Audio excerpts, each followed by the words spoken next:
તો આગળ વાત કરીશું વલસાડ જિલ્લાના પીઠા ધોબીકુવા ગામના ડ્રેફ અને રેવન્યુ ઇન્ટેલિજન્સના ડીઆરઆઈના ગુપ્ત બાતમીના આધારે મેગા દરોડા પાડવામાં આવ્યા હતા. ખેરગામ વલસાડ રોડ પર આવેલા એક કોમ્પ્લેક્સમાં પ્રતિબંધ કેમિકલનો મોટો જથ્થો મળી આવ્યો હતો. પ્રાથમિક તપાસમાં બહાર આવ્યું છે કે 3 દુકાનદાર અને ભાડે રાખીને નેલ પોલિશ બનાવવાના બહાને ગેરકાયદેસર રીતે કેમિકલ પ્રોસેસિંગ યુનિટ ચલાવવામાં આવતા આ કેમિકલનો ઉપયોગ નશીલા પદાર્થો અથવા પ્રવાહી ડ્રગ બનાવવા માટે થતો હોવાની શંકા આવી છે સામે.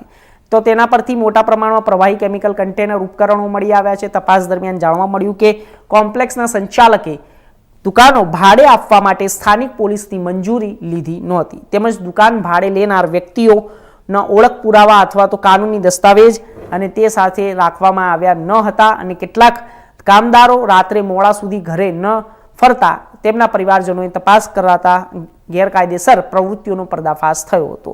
હાલ ડીઆરઆઈ અને વલસાડ રૂરલ પોલીસની ટીમોએ સ્થળ પરથી નમૂનાઓ જપ્ત કરી તપાસ માટે મોકલ્યા અને આ મામલે ધરપકડ કરી 4 વ્યક્તિઓની અને લોકોની પૂછપરછ ચાલુ છે. કેમિકલ પ્રતિબંધિત ડ્રગ્સની શ્રેણીમાં આવશે તો સંડોવાયેલા લોકો સામે નાર્કોટિક ડ્રગ્સ એન્ડ સાયકોપ્રેટિક સબમિશન જેવી રીતે કે NDPS એક્ટ હેઠળ કાયદાકીય કાર્યવાહી હાથ ધરવામાં આવશે.